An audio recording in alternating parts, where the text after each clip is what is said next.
धुंधले चेहरों के साथ शहर की एक हलचल भरी सड़क गुजरती है। सारा, एक युवा कलाकार, एक बेंच पर अकेली बैठी है, अपने विचारों में खोई हुई। उसकी स्केचबुक उसके पास भूली हुई पड़ी है।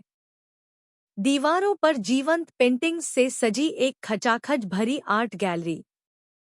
सारा की मुलाकात एक संगीतकार एथन से होती है। उनकी आंखें कमरे में एक दूसरे पर टिकी होती हैं। उनके बीच पहचान की एक चिंगारी भड़क उठती है। एक आरामदायक कैफे जिसमें परी रोशनी की लड़ियां गर्म चमक बिखेर रही हैं। सारा और एथन एक मेज साझा करते हैं।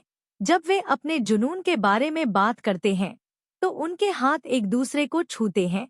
उनके आसपास की दुनिया महत्वहीन होती जा रही है। एक तूफानी रात, एक छोटे से अपार्टमेंट की खिड़कियों से टकराती हुई बारिश। सारा और एथन आमने सामने खड़े हैं।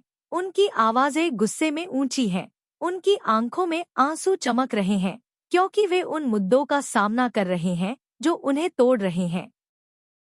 सारा एक मंद रोशनी वाले कमरे में बिखरी हुई कलाकृतियों से घिरी हुई अकेली बैठी थी।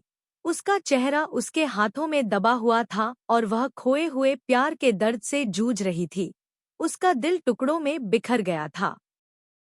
सारा एक सुनसान समुद्र तट पर खड़ी है। लहरें किनारे से टकरा रही हैं। वह समुद्र के विशाल विस्तार को देखती है, चिंतन में खो जाती है और अपनी भावनाओं को समझने की कोशिश करती है। सुनहरी धूप में नहाया हुआ एक शांत बगीचा। सारा और एथन एक दूसरे को फिर से पाते हैं। उनकी आंखें पछतावे और लालसा से भर जाती हैं और वे एक दूसरे के पास पहुंचते हैं। जो टूट गया था उसे सुधारने के लिए तैयार होते हैं। सारा और एथन जंगली फूलों के खेत में हाथ डाले चल रहे हैं। उनकी हंसी हवा में गूंज रही है, क्योंकि वे एक साथ होने की खुशी को फिर से खोज रहे हैं।